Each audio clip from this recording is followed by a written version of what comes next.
अभी मैं आपको परसेंटेज चालू कराने वाला हूँ और बिल्कुल बेसिक से चालू कराऊंगा। और इस बात की गारंटी है कि यहाँ से आप परसेंटेज पढ़ लेंगे, फिर किसी और टीचर से परसेंटेज पढ़ने की जरूरत नहीं पड़ेगी। अभी तक क्या था, मैं केवल शॉर्ट्स के माध्यम से कुछ समझाने की कोशिश कर रहा था, लेकिन फिर मेरे को लगा कि शॉर्ट से क्या केवल वही बच्चा सीख पाएगा जिसको पहले से कुछ आता होगा। लेकिन जो बिल्कुल एकदम से बिगिनर है, जीरो से स्टार्टिंग कर रहा है, उसको थोड़ा सीखने के लिए शॉर्ट्स कुछ आना चाहिए। तो उसके लिए मैं ये परसेंटेज कराऊंगा और इसको मैं 8 से 10 वीडियो में कंप्लीट कर दूंगा। आधे घंटे की होंगी, 20 मिनट की या 40 मिनट की, जो भी होंगी देख लेंगे उसको। और आप उसके बाद क्या, आपको कोई टीचर का कोई और वीडियो देखने की जरूरत नहीं पड़ेगी, कंप्लीट आप यहीं से परसेंटेज सीख जाएंगे। ठीक है। और मैं स्टार्ट किस हिसाब से कर रहा हूँ भाई, मेरे पे विश्वास रखिए और जो मैं पढ़ा रहा हूँ केवल उस पर फोकस कीजिए। कई टीचर जैसे कैसे पहले परसेंटेज, फ्रैक्शन ये सब लिखवाते हैं, मैं एकदम से वो प्रेशर नहीं डालूंगा आपके ऊपर कि पहले ये सब याद कर लो। हम 2-4 परसेंटेज इधर उधर लिखेंगे और आप क्वेश्चन के थ्रू आप उनको क्लियर करते चले जाएंगे कॉन्सेप्ट्स को। ठीक है भाई। अभी जैसे 20% का मैं मतलब समझाना चाहता हूँ क्या होता है। देखो भाई, 20% परसेंटेज जब भी हटता है बटे में 100 आता है। ठीक है भाई, परसेंटेज हटा बटे में 100 आया, 20 एकम 20, 20 पंजे 100, इसका मतलब हो गया 1/5। या आम भाषा में मैं बात करूं, 5 चीजों में से एक चीज। ठीक है। परसेंटेज 20% का मतलब 100 में से 20 चीज या 5 में से एक चीज, दोनों चीजें सेम ही तो हैं। यही परसेंटेज है, इससे ज्यादा परसेंटेज कुछ भी नहीं है। अब मैं आपको दिखाऊंगा केवल परसेंटेज का ही क्वेश्चन। प्रॉफिट लॉस में क्या कहलाता है, कंपाउंड इंटरेस्ट में वो कैसे बदल के आता है, टाइम स्पीड डिस्टेंस में कैसे उसकी लैंग्वेज होती है। कहने का मतलब, अब मैं परसेंटेज को केवल इस हिसाब से नहीं पढ़ाने वाला कि आप केवल उससे परसेंटेज कर पाएंगे, उससे आप सीआई के क्वेश्चन भी कर पाएंगे, एसआई के भी, एलिगेशन की, उस टाइप का हर क्वेश्चन आप सीख पाएंगे। क्योंकि मैं यहाँ ऑब्जर्वेशन बेस्ड स्टडी कराऊंगा, ना कि एक रटने वाली ये टाइप इसका ये सॉल्यूशन, ये टाइप इसका ये सॉल्यूशन, ऐसा कुछ नहीं कराने वाला भाई। अभी जैसे क्वेश्चन आते हैं पॉपुलेशन के, किसी राज्य की जनसंख्या, किसी देश की पॉपुलेशन इतनी है, मान लो एक्स है, वो पहले साल 10% बढ़ गई भाई, अगले साल 20% बढ़ गई। क्वेश्चन आएगा कि 2 साल के बाद बताइए क्या जनसंख्या होगी। तो उसका एक तरीका होता है, जो भी होता है वो टीचर सिखाएगा, वो कहलाएगा वो परसेंटेज का क्वेश्चन। अब मैं क्या बताने जा रहा हूं, अब प्रॉफिट लॉस में बताता हूं। सेम चीज है, बस लिखने का लैंग्वेज अलग है, केवल परसेंटेज ही तो है वो। प्रॉफिट लॉस में क्या आएगा, ए ने कोई आर्टिकल बी को बेच दिया 10% प्रॉफिट पे, बी ने सी को बेच दिया 20% प्रॉफिट पे। मान लो उसकी पहले उसका कॉस्ट प्राइस कुछ भी रहा हो एक्स। अब बताओ सी ने उसकी वैल्यू क्या बेची, find the selling price for C. तो आप ध्यान से देखो, ये दोनों चीजें एक ही हैं, ये कोई प्रॉफिट लॉस का क्वेश्चन नहीं है, ये परसेंटेज ही है। क्योंकि बस उस बेसिक तक आपको नहीं पढ़ाया जाता, तो आपको लगता प्रॉफिट लॉस का। अब इसको मैं एसआईसीआई में दिखाता हूं। ठीक है। कोई राशि, धनराशि है एक्स रुपीज। ठीक है। अब rate of interest first year की क्या है, मान लो 10% है, सेकेंड ईयर की क्या है, मान लो 20% है। फिर पूछेगा उसका अमाउंट क्या बन जाएगा 2 साल के बाद। तो बच्चा वहां इसके लिए अलग से तरीका सीख रहा होता है, वो कहेगा तो कंपाउंड इंटरेस्ट का क्वेश्चन आ गया। अब चौथा और देखो आप, ये हो गया भाई 3। चौथा, मान लो कोई नंबर है एक्स, ठीक, कोई भी नंबर, पहले उसको 10% बढ़ाया, फिर उसको 20% बढ़ाया, फिर पूछेगा फाइनली वो क्या नंबर बन गया। तो ये आपके सामने 4 पार्ट लिख दिए, ये मेरा बोर्ड खत्म हो गया भाई। नहीं तो मैं और भी दिखाता, इसी को एलिगेशन में कैसे पूछा जाता है, इसी को टाइम स्पीड डिस्टेंस में कैसे पूछा जाता है। कुल मिला के कहानी ये है, ये केवल एक ही क्वेश्चन है भाई, बस आपको बेवकूफ बनाया जाता है अलग अलग नाम पे, अलग अलग चैप्टर के नाम पे। तो एक जहां पे जो कॉन्सेप्ट मैं सिखा दूंगा वो क्लियर कट होगा, उसके बाद कहीं से और से पढ़ने की और सीखने की जरूरत नहीं पड़ने वाली है आपको। ठीक है। ये मैंने डेमो थोड़ा सा इसलिए दिया ताकि आप विश्वास कर पाए कि यहाँ पे जो पढ़ने वाले हैं वो एक्सट्रीम होने वाला है, उसके बाद कोई जरूरत नहीं है आपको। उसका कारण यही है क्योंकि मैंने ये सब चीजें किसी से सीखी नहीं है, ये खुद डेवलप की हुई तरीके हैं। अभी डेवलप तो ऐसा नहीं है कि भाई एक दिन में हो जाती है, ये खुद ही क्वेश्चन प्रैक्टिस करके, तो फाइनली जो उसका क्रक्स है ये सब आप लोगों को देने वाला हूं मैं। ठीक है।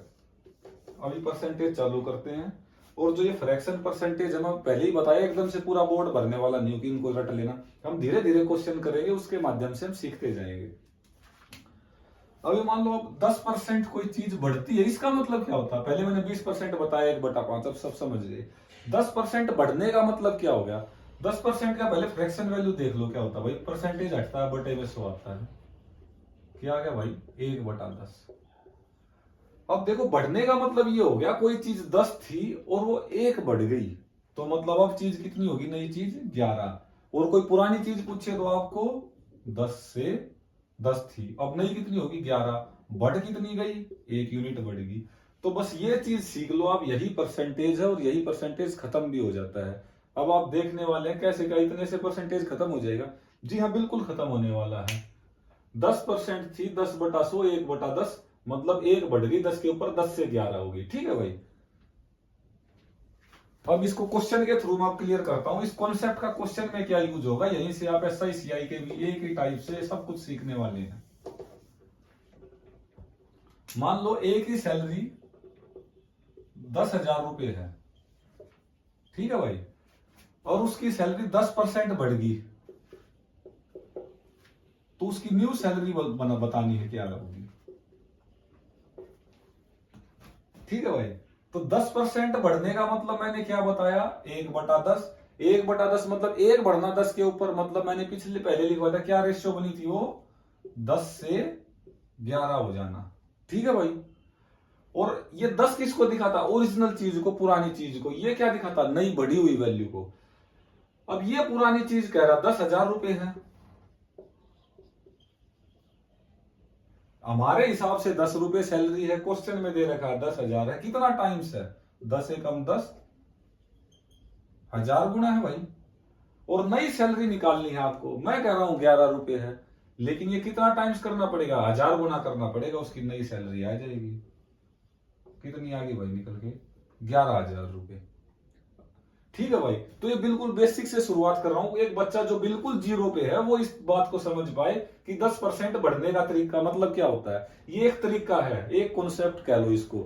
इसको लिखने का एक और तरीका मैं आपको बताने वाला हूं। ठीक है भाई। ये तो ये मेथड हो गया, रेशियो मेथड बोलते हैं इसको। एक होता परसेंटेज बढ़ती है, तो उसको लिखते कैसे? एक तो ये हो गया, इसको अपने नोट्स में भी बना लेना साथ में के साथ में। दूसरा क्या है, कोई भी मान लो, क्वेश्चन को बाद में कराएंगे, मान लो कोई नंबर x है और इसको बोल दे आपको 10% बढ़ाना है, तो भाई इनटू में कर देना 100 प्लस या माइनस जो भी परसेंटेज है बटे में 100। ठीक है भाई। तो ये आपकी चीज निकल के आ जाएगी, क्या हो गई फाइनली। फॉर एग्जाम्पल अब आपके पास क्वेश्चन यही है, 10,000 रुपए है। ठीक है भाई, सैलरी 10,000 रुपए है, इनटू में मैंने बोला कर देना, फिर ये ब्रैकेट में 100 प्लस या माइनस। अब ये सैलरी बढ़ी है, बढ़ने का मतलब होता है प्लस करेंगे, 100 प्लस कितनी बढ़ी है? 10% बढ़ी है, बटे में 100 कर देना।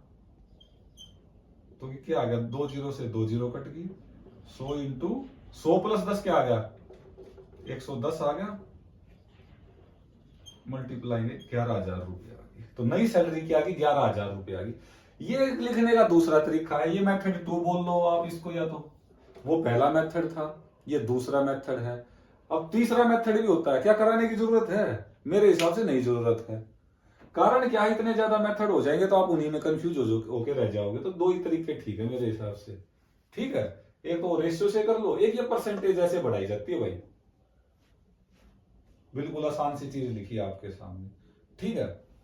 अच्छा 10%, अब माइनस किसके लिए लिखा है? कुछ बच्चे सोच रहे होंगे, अगर मान लो उसकी सैलरी 5% घट जाती है, 10% घट जाती, तो 100 प्लस की जगह माइनस आ जाता 10 डिवाइडेड बाई 100। 100 माइनस 10 क्या हो जाता? 90। सेम क्वेश्चन चलने वाला था, बस प्लस की जगह माइनस साइन लग जाता भाई। ठीक है।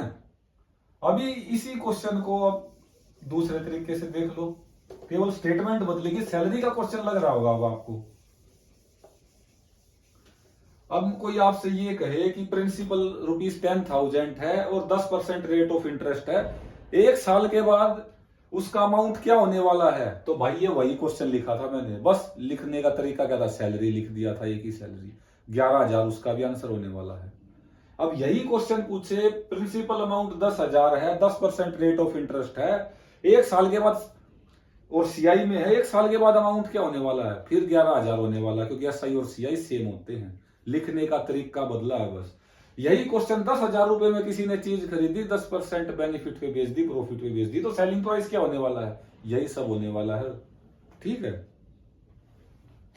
अब मान लो, अच्छा यही क्वेश्चन अगर कोई नंबर है 10,000, 10% बढ़ा दिया तो नया नंबर क्या बनने वाला है, यही बनने वाला है। तो मैथ को अब आप सोच रहे होंगे या देख भी पा रहे होंगे किस तरीके से पढ़ाया जा रहा है, बिल्कुल बेसिक से, और बिल्कुल बेसिक से लेके कहां तक, जहां तक वो मैक्सिमम उसकी शाखाएं बन रही हैं। ठीक है, अब ये हमने देखा केवल एक ही नंबर बढ़ा 10%, अगर आपके सामने 2 नंबर बढ़ 2% दे दी जाती, मान लो भाई पहले नंबर 10% बढ़ा दिया जाता, अगली बार 20% बढ़ा दिया जाता, फिर क्या करते हैं आप, कोई भी नंबर मान लो एक्स है, पहले 10% बढ़ा दो और फिर 20% बढ़ा दो। अभी पहला मेथड तो रेशियो वाला मैंने बताया था, 10% का मतलब क्या हो गया भाई, 1/10, मतलब यहां से रेशियो निकल के आएगी 10/11। ठीक है, 20% का मतलब क्या हो गया भाई, 20/100 पहले भी कराया, 20% 1/5, यहां से रेशियो क्या निकल के आएगी 5 से 6। अब जो दोनों अगर सक्सेसिव है, एक के बाद ये एक बढ़ रहा है, मान लो कोई नंबर एक्स है, पहले 10% बढ़ा, उसके बाद 20% बढ़ा, तो इसको सक्सेसिव बोलते हैं। अब कुछ लोग समझ नहीं पा रहे होंगे, सक्सेसिव का मतलब होता है एक चीज बढ़ गई उसके बाद तुरंत वहां से बढ़ना, ये सक्सेसिव कहलाता है। इसी को कंपाउंड इंटरेस्ट बोला जाता है, बस लिखने का तरीका अलग है, लैंग्वेज कंपाउंड इंटरेस्ट भी सक्सेसिव का ही रूप है। तो इसमें क्या करना है, इन दोनों की आप प्रोडक्ट कर देना, 5:6, 10×5 = 50, 11×6 = 66। यहां से जो रेशियो निकल के आएगी इसका मतलब ये हो गया भाई, जो पहले चीज रही होगी वो 50 रही होगी, और बाद में जो चीज आएगी फाइनल वैल्यू उसकी 66 यूनिट आएगी। ठीक है भाई, ये हो गया, अगर x था, x का मतलब 50 हो गया, और कोई भी जो चीज y आएगी बढ़ के 66 आने वाली है। ये हो गया एक मेथड। अब दूसरा मेथड में क्या बता रहा था, x तो है ही आपके पास, इंटू में 100+ वाला मेथड भी बताया था थोड़ी देर पहले, उसमें क्या करना है, 100 + 10 कर दो भाई, लेकिन डिवाइडेड बाई 100, इतना ही बताया था। लेकिन यहां तो एक चीज और आ गई 20%, तो उसमें क्या करेंगे, इनटू में कर दो 100, फिर प्लस में 20 कर दो, बटे में क्या करो, एक 100 और उतार दो। अब ये इसको मैं जनरलाइज करने वाला हूं इन चीजों को, कहने का मतलब 2 हो तो 2 बार ऐसे कर देना, अगर चीजें 3 हो तो भाई एक बार इंटू 100 + 30 होता, 100 + 30 बटे में 100, 4 होती तो एक बार और कर देते। कहने का मतलब अगर n चीजें हैं तो हर बार ऑपरेशन अलग अलग लगा के इसको फिनिश कर दो। अगर यहीं पर एक चीज और होती 30%, मतलब 3/10, 10 से 13 हो जाना, तो यहां से 10:13 लिख देता, लेफ्ट वालों की लेफ्ट से मल्टीप्लाई, राइट वालों की राइट से मल्टीप्लाई। ठीक है भाई, 2 तरीके हो गए। तीसरा तरीका सक्सेस, वो ए बी रूल बोल लो या सक्सेसिव का तरीका बोल दो, उसको और सीख लो। ये पहला तरीका है, ये दूसरा हो गया, तीसरा इसी पोर्शन में सिखा देता हूं। हालांकि मैं खुद नहीं चाह रहा था सिखाना, पर क्या कई बार वो छोटा पड़ जाता है और फिर कोई ये ना बोल दे कि वो नहीं सिखाया, तो मेरे को ही खुद अपनी बात को चेंज करना पड़ रहा है, केवल इसलिए कि कोई ये ना कह दे वो वाला नहीं सिखाया। वो होता भाई, अगर कोई चीज A% बढ़े और B% बढ़े सक्सेसिव में, तो उसका नेट रिजल्ट क्या आता है, A + B + AB/100%। ये फाइनल इफेक्टिव चेंज आ गया उसका। अगर A% बढ़े और B% घटे, तो B के साथ भाई एक माइनस साइन ले लेना अपने आप, ये कॉमन सेंस की बात है, घटे तो अपने आप ही एक नेगेटिव लगा देना है। ठीक है, अब इसी क्वेश्चन को करते हैं। अब सिर्फ कोई पूछ ले कि फाइनली कितना चेंज आया होगा, पहले कोई चीज 10% बढ़ी, 20% बढ़ी, तो मेरे भाई 10 + 20 + 10 × 20 बटे में 100, 20 और 10 30 + 2 कितना आ गया, 32% इंक्रीज हो जाएगी फाइनली चीज। अच्छा ठीक है भाई, ये तीसरा मेथड हो गया। अब इस मेथड से और दिखा देता हूं कैसे 32% हो जाएगी भाई। 50:66 आ गया, क्या मैं इसको 2 से मल्टीप्लाई कर लूं लेफ्ट और राइट को, बताता हूं क्यों कर रहा हूं। ये क्या आ गया, 100:132 आ गया। तो ये भी देखो ध्यान से कितना बढ़ गई चीज, 100 से 132 होना मतलब 32% बढ़ गई।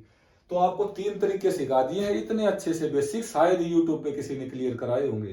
तीनों मेथड चीज एक ही है, बस लिखने का तरीका अलग है। और ये भी आपको बताया कि कहां से कहां हम जाने वाले हैं। इसी से हम P&L के सवाल भी कर लेंगे, जब P&L कराऊंगा तो बताऊंगा कि इसका क्या यूज है। सारा अर्थमेटिक यहां से फिनिश करने वाले हैं हम। ठीक है भाई।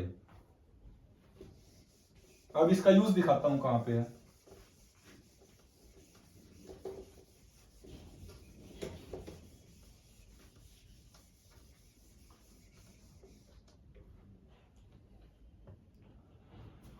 अभी रेक्टेंगल है भाई एक, उसके ऊपर क्वेश्चन आ जाते हैं, सिलेंडर के ऊपर आ जाते हैं। अब आप यकीन मानिए, अब जो ये टॉपिक में कराने वाला ना परसेंटेज का एक सब टॉपिक है, अब इसको भी आपको बिल्कुल स्टार्टिंग से लेके उस बात तक ले जाने वाला हूं। यूट्यूब पे उनके जिक्र भी नहीं होते, पेपर में आ जाएगा तो बच्चा सुन हो जाएगा वहीं पे। ठीक है, रेक्टेंगल का एरिया क्या होता है? एरिया की अगर मैं बात करूं तो लेंथ इंटू ब्रेड्थ। ठीक है भाई, अगर मान लो लेंथ 10% बढ़ा दी और ब्रेड्थ 20% बढ़ा दी, तो क्वेश्चन आएगा एरिया में नेट चेंज बताओ क्या होगा, कितना परसेंटेज एरिया बढ़ जाएगा। अभी जो पहले अभी मैंने क्वेश्चन कराया था 10%, तो बात वही है। मैं फिर कह रहा हूं, अगर आप कॉन्सेप्ट सीखो तो क्वेश्चन अपने आप कर लोगे। 10% और 20% पे सक्सेसिव लगा दो,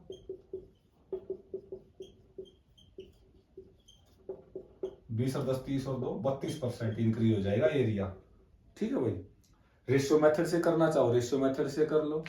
100 वाला वो मेथड बताया था, उसमें मैंने एक्स लिया था, एक्स की जगह आप 100 ले लो, उसके बाद आप करके देख लो। करके दिखा देता हूं।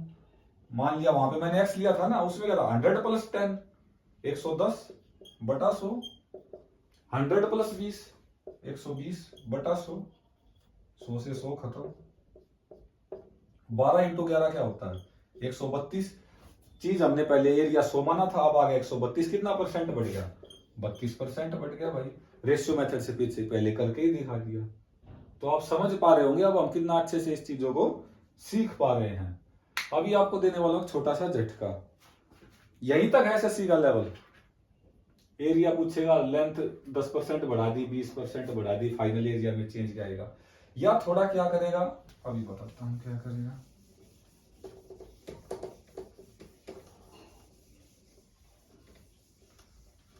इसमें अगला पोर्शन बनता है भाई, ये बोल देगा एरिया कांस्टेंट है,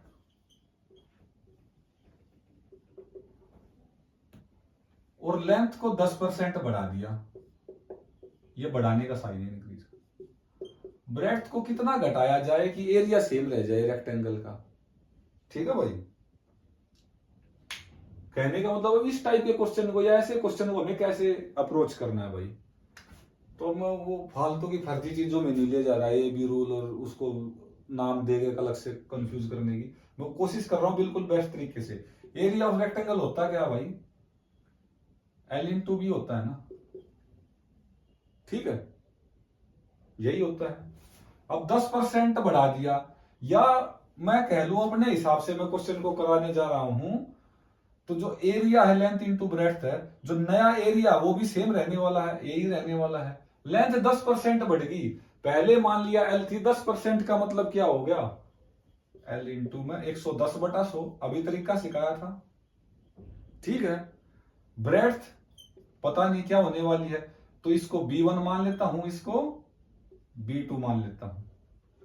ये पूछ रहा ना ब्रेड्थ में कितना घटाया जाए। अब यहां से क्या करूंगा, मैं डिवाइड कर देता हूं दोनों इक्वेशन को। L से L खत्म, A से A खत्म, 0 से 0 खत्म, तो B1 बाई B2 क्या निकल के आ गया, करा ही देता हूं 1 बाई 1, कट गया सब कुछ, डिवाइडेड बाई 11 बाई 10। ठीक है, तो 11 बाई 10 एज इट इज ऊपर उठ के आ जाएगा।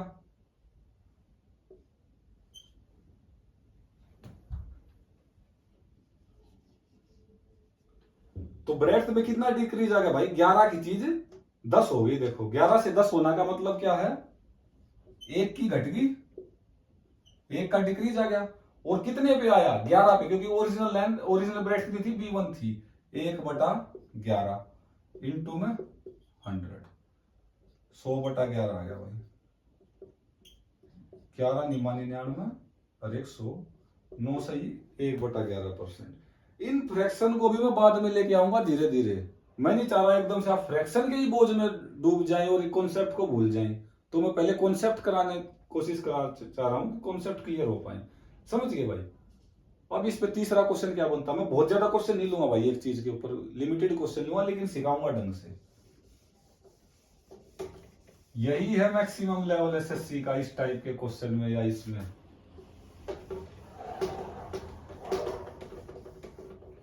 अब जहां से हम अपने बच्चों को, जो हमसे पढ़ना चाहते हैं, इस चैनल से जुड़े हैं, वो क्या सीख पाएंगे, अलग क्या है उनमें? Area length into breadth, rectangle की अगर बात हो तो एक पेरीमीटर नाम की चीज होती है भाई, परिमाप, उसका फार्मूला होता है, क्या होता है, 2 इंटू लेंथ प्लस ब्रेड्थ। अब क्वेश्चन लिख लो आप भी, और आपके जो और दोस्त होंगे अन्य कोचिंग पर, अन्य यूट्यूब से या कहीं से भी सीखते होंगे, उनसे एक बार पूछ भी लेना आप ये सवाल, बिल्कुल हल्का सवाल देंगे। लेंथ 10% बढ़ा दी, बिल्कुल वही डाटा लेने वाले हैं, ब्रेड्थ 20% बढ़ा दी, और उनसे पूछ लेना भाई पेरीमीटर क्या होगा। पेरीमीटर पे क्या फर्क पड़ेगा, कितना परसेंट बढ़ेगा, 5% बढ़ेगा, 30% बढ़ेगा, 32% बढ़ेगा, 40% बढ़ेगा। ठीक है मेरे भाई, एक बार उनसे पूछ लेना। वो क्या सब रट्टू तोते हैं, उनको सिखा दिया जाता है 2% दिखती है, a+b+a/100। उनको उस चीज की गहराई नहीं पता कि वो कहां पे अप्लाई करना, कहां पे नहीं करना है। ठीक है मेरे भाई, यहां से हम चीजों को शुरू करते हैं जहां पे अन्य बच्चे डूब जाते हैं। समुंदर चल रहा है अब आपके सामने, बिल्कुल बेसिक से परसेंटेज को लेके आया और एक ऐसी जगह लेके आया हूं, आप लाखों की भीड़ से अलग हो गए हैं। अब यहाँ पे किस लिए अलग हो गए हैं, मैं ये बताना चाह रहा हूं भाई। पेरीमीटर में वो फार्मूला, ये a+b+ab/100 या जो भी हम कह रहे थे, वो काम ही नहीं करेगा। अभी तक जितने भी परसेंटेज के आपने तरीके सीखे, वो कोई भी यहाँ काम नहीं करने वाला। और उसका रीजन और सुन लो क्यों नहीं काम करने वाला, क्योंकि ये सब चीजें काम कहां करती है, जहां पे प्रोडक्ट के साइन होते हैं, a/b, area of rectangle, length into breadth. ठीक है, तो यहां पे क्या होता है, पेरीमीटर में लेंथ प्लस ब्रेड्थ आ जाएगा, और इतने वेरिएबल बन जाएंगे आपके क्वेश्चन में, अब वो स्ट्राइक आउट मतलब कैंसल आउट नहीं हो पाएंगे। अब मेरे पास इतना टाइम नहीं है कि इसको भी मैं प्रूफ करके दिखा दूं कि क्यों नहीं बन पाएगा, या कर दो प्रूफ, छोड़ दो, अब इतना टाइम नहीं है। तो इस क्वेश्चन का आंसर आएगा कैन नॉट बी डिटरमाइंड, हम बता ही नहीं सकते। थोड़ी वीडियो लंबी हो जाएगी, इतना ये पेपर में आने वाला मतलब ऐसे नहीं आएगा कि उसके प्रूफ करके देखो, आपका तो ऑब्जेक्टिव पेपर है। लेकिन क्वेश्चन आ जाए पेरीमीटर कितना बढ़ेगा, तो ऑप्शन में लगा देना भाई कैन नॉट बी डिटरमाइंड। कभी कोई वो फार्मूला चेक दे और आंसर बता दे 32% आएगा, उस हिसाब से आप अपने दोस्तों से पूछो, बताएंगे भी 32%। क्योंकि जो बुनियादी उनको सिखाया गया वो सिखाया ही वही गया, बच्चों की भी गलती नहीं मानता खैर में इसमें। और रीजन बता दिया क्यों क्यों नहीं निकलने वाला, क्योंकि वहां पे प्लस का साइन आ रहा है भाई। ठीक है,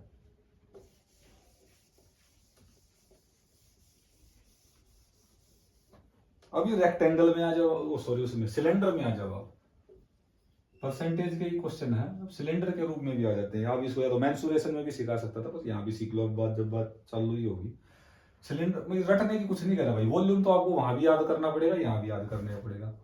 पाई आर स्क्वेयर एच होता है, पाई आर स्क्वेयर को r/r/h ये लिख सकता हूं भाई वॉल्यूम। अब मैं कहने क्या, समझाने क्या जा रहा हूं, बस उनको ध्यान रखिए। पाई एक कांस्टेंट वैल्यू है, इसका परसेंटेज चेंज पे फर्क नहीं पड़ने वाला, क्योंकि ये कटने वाली है। अब क्वेश्चन है, मान लो रेडियस 10% बढ़ गई और हाइट भी मान लो 10% बढ़ गई, तो वॉल्यूम कितना इंक्रीज हो जाएगा सिलेंडर का। ठीक है भाई, ये क्वेश्चन है। अब देखो रेडियस 2 बार आया है, तो 10% का मतलब क्या हो गया, 10/11। ये रेडियस का मतलब हो गया एक बार का रेडियस, रेडियस 2 बार है, तो एक बार और लिख लो साइड में, 10/11 इसका मतलब। हाइट कितनी बढ़ गई भाई, 10% बढ़ गई। 10% का मतलब 1/10, 10 से 11 हो जाना। तो फाइनल क्या बनने वाला है, इनकी प्रोडक्ट लेफ्ट वालों की 1011 का क्यूब कितना होता है, 1331। ठीक है, 1000 पे 1331 कितना बढ़ गया भाई, 331 बढ़ गया। परसेंटेज में कितना बढ़ गया, तो हम डायरेक्ट कर लेते हैं। परसेंटेज करना हो ना तो 100 पे चीज देखी जाती है, तो यहाँ पे दशमलव लगा दो, एक लेफ्ट पॉइंट छोड़, एक लास्ट वाला यूनिट डिजिट छोड़ के, इसको रहने दो, इसकी जरूरत नहीं है, वो मैं दिखा रहा था। तो 100 की चीज 133.1 होगी, मतलब कितना बढ़ गया, 33.1% बढ़ गया भाई वॉल्यूम आपका। ये क्वेश्चन पेपर में आए भी हैं और बार बार आते भी रहेंगे। अब तरीका यही है। अब फिर यहां सीखने वाली बात, क्या अगर रेड वॉल्यूम तो हमने निकाल लिया, एक सीएस से होता कर्व सरफेस एरिया, उसमें क्या होता है, उसमें फिर फार्मूला याद है आपको, कर्व सरफेस एरिया में प्लस का साइन आ जाता है फार्मूले में, pi R L plus 2 pi R square. मैं इसको ज्यादा डिटेल में नहीं जाने वाला, यहां से आप पाई आर कॉमन लोगे तो कहने का मतलब बीच में प्लस का साइन आ जाएगा। प्रोडक्ट में कोई चीज है नहीं, तो प्रोडक्ट में है नहीं तो फिर से सवाल can not be determined answer है। यही क्वेश्चन आपके पेपर में आ जाएगा, रेडियस 10% बढ़ा दी, हाइट 10% बढ़ा दी, तो सिलेंडर है तो उसके कर्व सरफेस एरिया पे कितना इंक्रीज होगा। बच्चे यहाँ भी आपकी कोचिंग वाले 33.1% आंसर दे देंगे, जो तेज तर्रार बच्चे होंगे, ठीक है, और खुश भी हो जाएंगे हमने आंसर निकाल दिया। लेकिन आप मेरे से पढ़े हैं तो इसका प्लस पॉइंट यही है, इसका भी answer can not be determined भाई, ठीक है। दूसरी बात, ये मैं 3 बारी का करा दिया, मान लो अब क्वेश्चन कुछ ऐसा होता कि 4 बारी चीज होती तो परसेंटेज में 4 बार लिख देते, 5 बार होती 5 बार लिख देते भाई, ठीक है। ठीक है, अब अगली बार मिलेंगे परसेंटेज के कुछ खास क्वेश्चनों के साथ, कुछ बुनियादी कॉन्सेप्ट के साथ, और उनको अप्लाई करेंगे बिल्कुल। Thank you.